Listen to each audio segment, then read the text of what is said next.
It's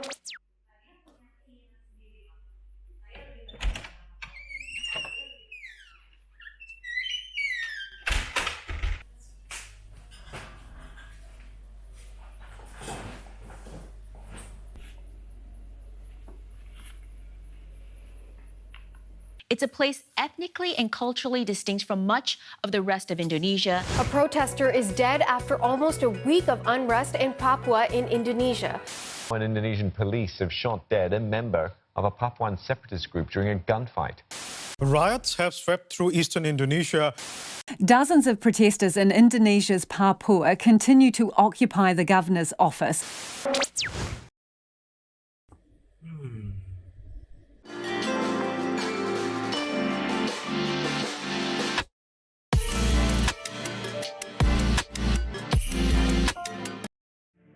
This is Papua. Since Indonesia declared its independence in 1945 and the subsequent conflict that occurred, the Netherlands, under international pressure, combined with a military stalemate, was forced to recognize Indonesia's independence in 1949. But what was Indonesia? Which territories are in its domain? This is when the conflict started.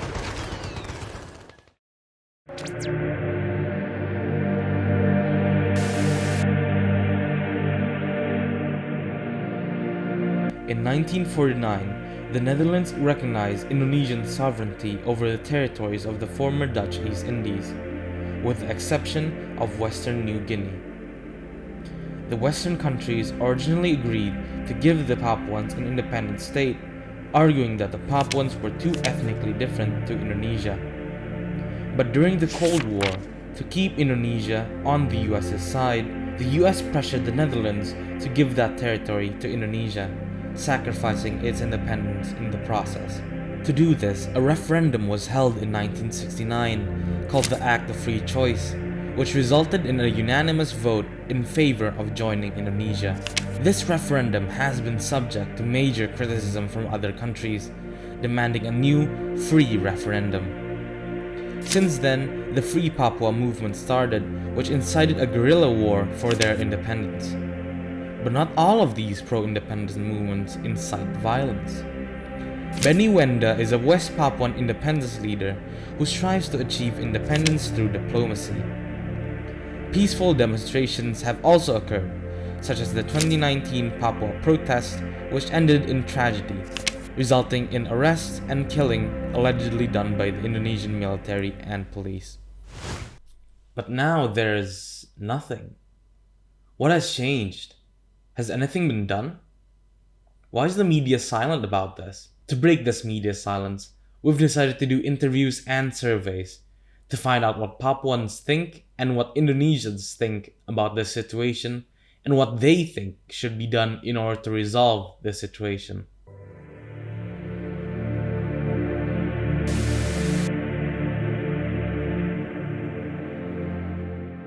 Here are our list of survey questions. For this, we use Google Forms so that we will be able to give our surveys easily online. We ask them about their race, their knowledge about the Papua situation, and if they think that there is discrimination against Papuans in Indonesia. And here are our list of interview questions. We ask them about their knowledge on the Papua situation, about why they think this is happening, if they've ever experienced discrimination before, and so on. From these questions, we've acquired some valuable insights about how Indonesians and Papuans think about the current situation.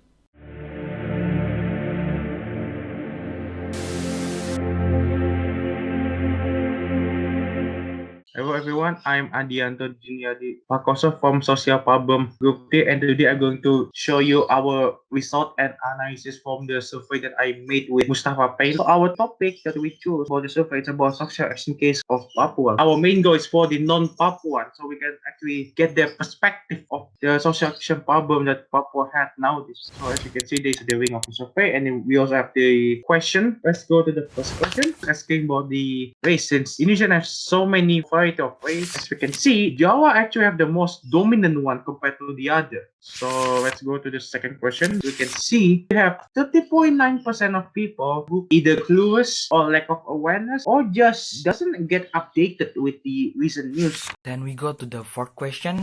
Does this conflict concern you? So most of our participants have concern relating to the conflict or issue in the Papua. There are only 7.1% of the participants that do not relate with the issue, while in the previous data, we find 33.9% of the participants do not know about the current issue that happened in the Papua. So there are 26.1% of our participants that even they don't know about Papua current situation, they still have concern regarding problem or issue in the Papua. Then we go to the fifth question. From the list of issue in Papua, which issue do you know very well? We give them limitation by using 4 options to choose. However, the most well-known issue in Papua from the perspective of non-Papuan is facilities. In this case, infrastructure, education, and etc. While the separatism is in the second place. I think why most of the participants think that current issue is about facilities is we know about the term of Java-centrism, which means that the growth of infrastructure is focused on Java Island for very long time, while the rest of the island becoming the fund support to do it. Specifically Papua, that has a lot of natural resources, as we know. As the example is gold in the Grassberg in the free part. Also, the injustice make the separatism spirit arise in Papua, which make it become second well-known issue in there. And the sixth question or the last is, do you think there is discrimination against Papua in Indonesia? We find that 83.9% of the participants thinks that there is discrimination against Papua in Indonesia. Our group has conducted 3 interviews with people from Papua. Seperti yang kita tahu nih, rasisme sama diskriminasi itu sering banget kan ya terjadi. Bahkan di Indonesia juga diskriminasi selalu ada ya, apalagi orang Papua itu meskipun ada yang nggak keangkat sampai di berita, tapi pasti ada gitu loh kasus-kasus kecil diskriminasi dan segala macam. Jangankan di Indonesia ya, di luar negeri juga bahkan sampai ada Black Lives Matter segala macam itu. Dan diskriminasi ini tuh bisa terjadi di semua kalangan, mulai dari anak-anak bahkan sampai orang dewasa. Yang bisa dibilang orang dewasa tuh punya knowledge yang cukup banyak gitu tentang diskriminasi dan rasisme. Our first question to all the 3 interviewees was,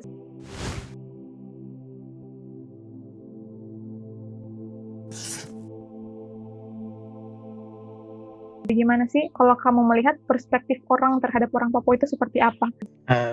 Menurut saya, yang mereka lihat itu pertanyaan paling sering itu pertamanya takut, terus karena beda, jadinya mereka menyangka bahwa sifat kita itu semuanya sama, jadi kayak kasar gitu. Tapi pada hakikatnya tuh sebenarnya itu tidak. Masalah yang paling sering diperbincangkan itu mungkin OPM. Makanya kenapa orang-orang luar itu kadang-kadang, yang misalnya kalau yang tahu hal-hal kayak gini kan, mereka kayak sangat takut gitu kenalan sama orang Papua gitu. Dan kalau mereka kenalan sama orang Papua, takutnya mereka nanti kayak menjadi target selanjutnya buat polisi-polisi gitu, buat nanya gitu kan, kenapa kamu bisa kenal sama orang ini, apakah orang ini punya relasi sama ini.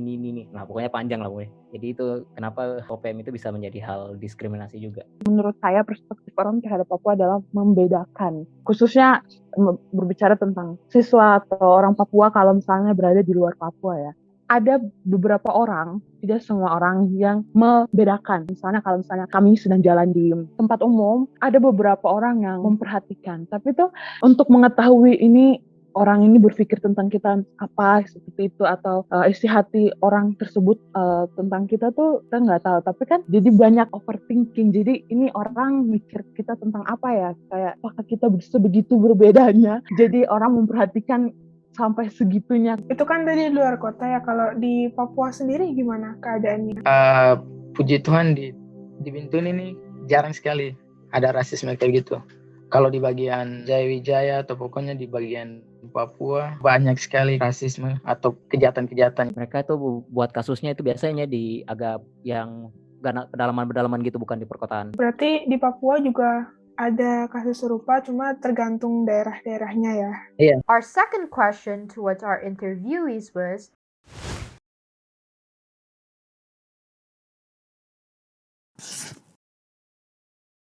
kalau menurut kamu, kenapa sih diskriminasi ini terjadi? Kurang pergaulan aja sih. Karena semakin banyak kita bergaul, semakin kita paham, terus semakin kita mengerti apa yang harus kita lakukan ya. Menurutku itu gara-gara satu masalah sebenarnya. Antara dari orangnya atau dari tempatnya orang itu berasal. Menurut saya, maaf, nggak open-minded. Jadi tuh walaupun kamu menerima pelajaran, maksudnya menerima edukasi tentang perbedaan, so itu ketika pikiranmu tetap nope. Di pelajaran misalnya Pancasila nih, katanya kita tuh Bhinneka Tunggal Ika, berbeda-beda tetapi satu. Dia tuh nggak mau menerima bahwa kita tuh berbeda. Kita berbeda ya udah berbeda gitu. Jadi dia formalitas gitulah ya, menerima pelajaran lalala, tapi dalam itu nggak benar-benar menerima gitu. and for our third question for your interviewees,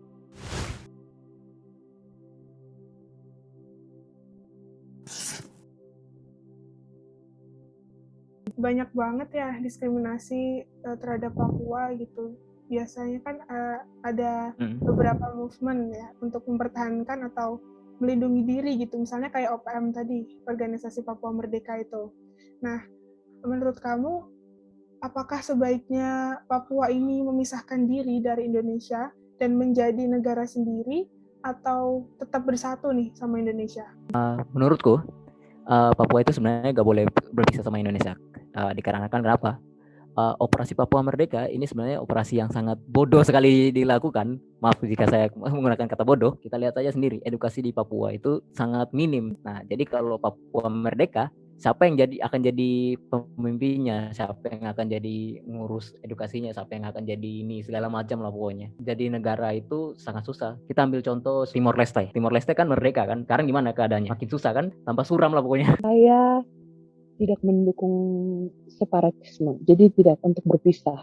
Tapi kalau misalnya Indonesia belum bisa men-treat Papua dengan berat hati, harus berpisah. Tapi itu untuk saat ini belum. Alangkah lebih baiknya untuk tetap bersatu bersama Indonesia, tapi kami meminta keadilan. Di Papua kadang tuh ada peristiwa-peristiwa yang nggak diliputi media, tapi kita tahu. Jadi tuh ketika kita bilang kita mau berpisah, well, karena kita sudah merasakannya gitu. Ketika hak-hak yang harusnya kita miliki tidak diberikan oleh pemerintah Indonesia, berarti kita harus menuntut kan.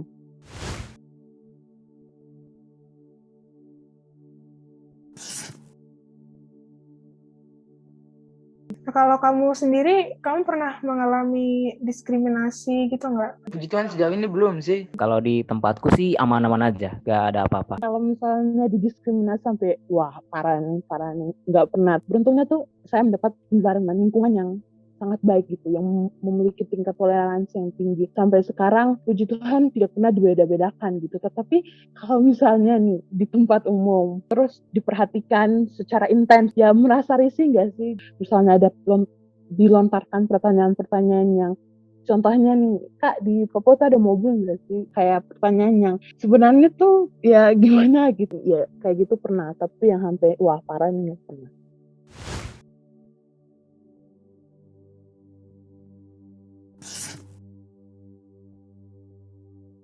Rasanya pasti akan sakit sekali dan susah untuk bergaul dengan orang-orang di sekitar selain orang Papua sendiri ya. Itu sih yang menurutku itu bakal susah. Iya benar ya, jadi kayak ragu-ragu ya buat mau bergaul. Jadi ya. ragu untuk kenal orang baru kan. Iya.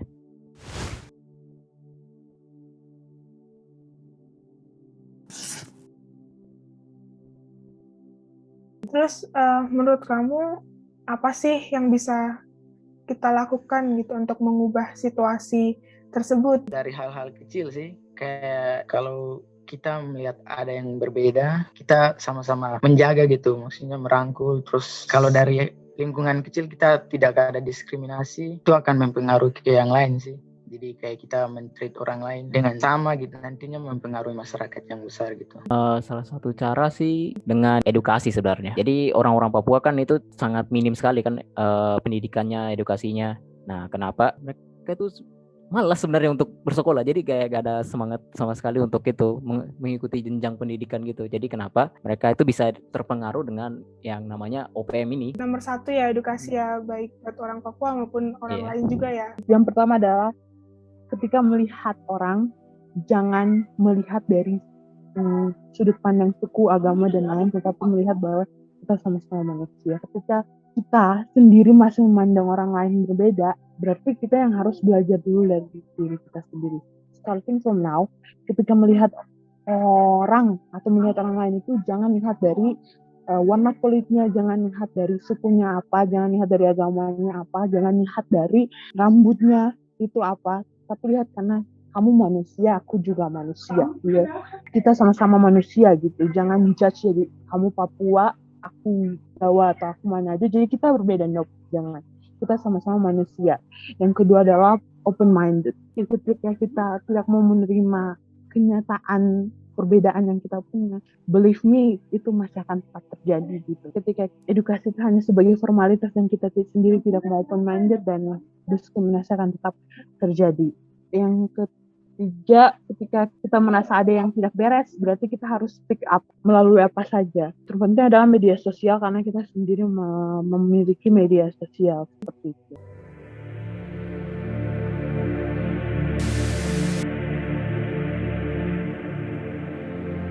From the analysis that our group has required from both the interview and the survey, it shows that not many Indonesians are truly aware of what is happening with our fellow Indonesians located in the eastern province. When asked on whether or not Papuans experience discrimination in Indonesia, a good amount of the attendees answered no, when in reality, discrimination is being shown strongly towards the Papuans. Although it is not a blend-out discrimination such as shouting out loud in the public, the dislike and discrimination can be seen from the actions, like what has been said by one of our interviewees. From the way people stare so intensely when Papuans go out in the public, these types of actions have undoubtedly hurt the feelings of the Papuans. Furthermore, when we asked whether or not the attendees were well aware of the Papuan situation, a good amount of people answered no, which is quite weird in our opinion. Majority of us, if not all of us, are aware of what happened in the US regarding this discrimination against those with a darker skin color. However, we are not aware of what's happening with our fellow Indonesians. Isn't that weird?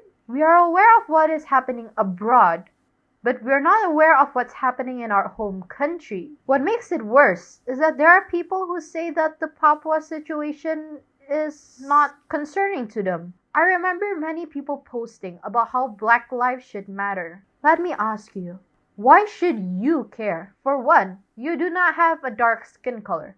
And even if you do, you're not in the US. Why does it concern you? Why should you care? One answer, because we're humans. No matter where you're from or what you look like, we are all humans, which is why no matter where the conflict is, it will concern us. We feel concerned for the victims' lives, as it should. Same goes to the Papuans. Shouldn't we be concerned about them too? They are still Indonesians. They are humans. They do not deserve the discrimination, the racism, the violence because of where they're born from or what they look like. Treat others the way you want to be treated. The golden rule of many religions. Yeah, why doesn't many follow it? Simple. They are close-minded. Even if it's taught to them at a very young age, they wouldn't apply it. This is the major cause which will lead to further discrimination, racism, and violence between us. How do we make it better? Simple. Open up your minds and your heart. Care to know what is happening around you.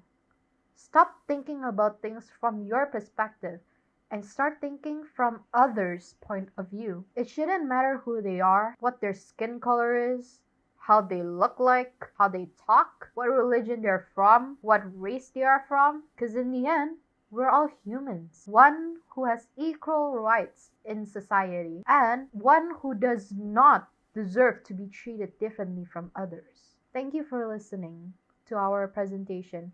I hope that it helped some of you, or maybe even most of you, to understand why we think that this is important to share with all of you. Thank you so much for listening and have a nice day.